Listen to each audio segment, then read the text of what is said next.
This week's numbers, still no price crash on Hilton Head Island. Wall Street Journal gives Hilton Head some love. And this new heat map from Zillow, love it. This week in More Market Mondays. We are looking at the Hilton Head numbers. You get a chance to look at the numbers? I did. Enlighten us, Master David. Well, inventory remains low. Low? Yeah, low. It's not what the media says. I know it's not what the media says, but it's what the numbers say. You know, okay. If you look historically over the last 5 years, as you did in a recent video, inventory is lower than it has been, and it continues on that pace. But it's going up. A little bit, not a whole lot. If you look at the monthly numbers, I think it was last month you had 817 listings on the market. That was in June. Yep. Look again in July, 825. 8 more listings in a period of a month. So but if we compare that month to last year, over 1,000. And last year was the lowest that it's been, right? Yeah. So historically, we're still talking about the lowest inventory ever. Correct. You know, the lowest point was in December and then in January, which for our market is typical. We see listings decline throughout the year, and then we see a spike in the spring, and again after the summer, and then it slowly declines towards the end of the year. So inventory is way down. Sales are down compared to last year. Yeah. Do you think that's just because there's less buyers? Or do you think that there's, you can't have sales if you don't have any product to sell? There's less things to buy. There are still buyers out there, but there's less choice. Also, you have a lot of people who were in the market who have purchased, and they're not coming back into the market immediately. Yeah. They might in a couple of years. You think that's where interest rates have some effect, right? Like if you bought your house 2 years ago and you got the lowest interest rate of all time, and you would like to sell your house and upgrade to another house 2 years later, and interest rates are higher than what they were, do you think that has an impact? I think a little bit. Yeah, I think so. I mean, if you're looking at, interest rates you paid, 2 3/4 like I did in 2020 that I refied into. But when I look back and when I purchased my house in 2018, it was 4.75. At 4.75, we weren't in a crashing market or anything like that, No, we right? were actually in an appreciating market. The media can report on this crash, this housing crash, and there are segments there are markets scattered throughout the country where values are going down.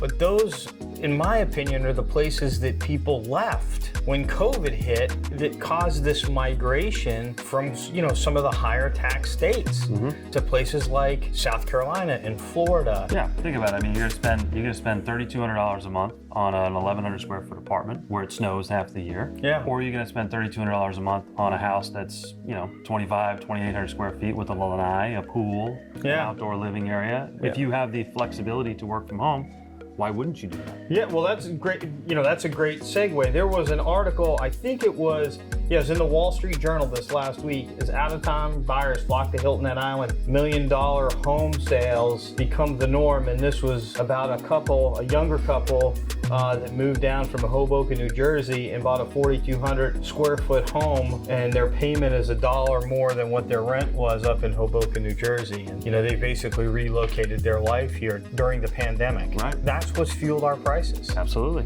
It's people like that who are migrating to South Carolina because of low taxes, warm weather, and our general lifestyle down here. Who wouldn't want to have the opportunity to work from home and then in the afternoon go tee off for 18? Yeah. Or sit in their pool. Do you think this winter, when it's snowing up there, a bunch of those people are going to be like, we need to get back to Hoboken?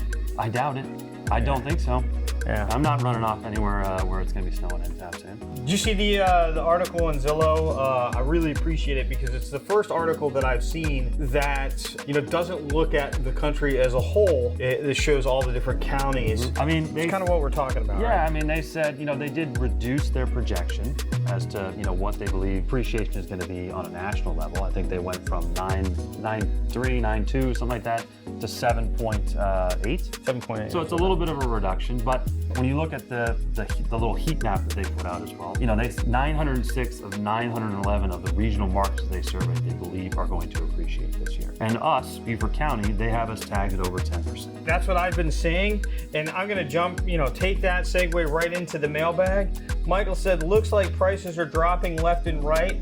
How is this not indicative of a price crash? Are you high on something? So Michael, not high on anything. But I'm looking at kind of the forecast locally, what's happening in our market locally.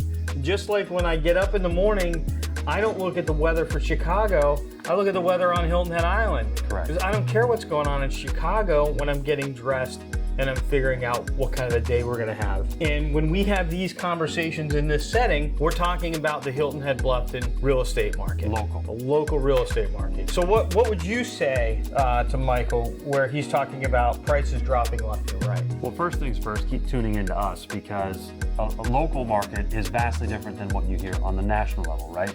Economists are putting everything into a bucket and saying, we're going to do this year. Aside from that, what I'll tell them is on price reductions, what you're seeing list price reductions. List price reductions are more than likely sellers who were trying to take advantage of, what was happening 6-8 months ago, slapping a number on it and saying, yeah, it'll sell, right? Now, you have to be a little bit more accurate with your list price. Price a little bit closer to its true market value. The market value hasn't changed, it's just bringing it closer to that point. The last thing I'll say is, and it's everything we've talked about, it's inventory.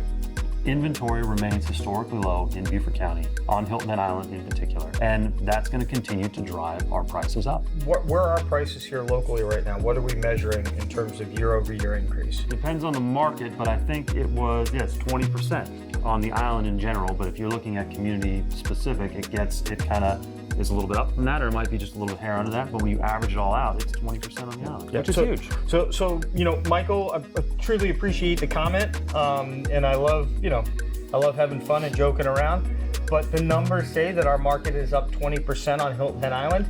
If you cross the bridge to Bluffton, it's closer to 30%, I think. Yep. Those are the numbers, those are the facts, and in terms of forecasts, Zillow is saying that on our marketplace that it's going to be 7.8%, maybe or 7.8% across the country. Yep. Here, a little over 10%, I think, is what they're forecasting. Correct. And I think they're being bearish on that. I think it's going to be a little bit more than 10% that we're going to see this year. I mean, in the last rolling 12 months, it's up 20%. Don't focus on the national, focus on the local. And call us and ask us if you have questions. We're always available to go over this data. The numbers don't lie. Cool, thanks. So thanks for stopping in for this Market Monday. Just shot a video about the recession. To view that, click here. If you want to see my video about what's going on here locally with inventory and how low inventory really is, click here.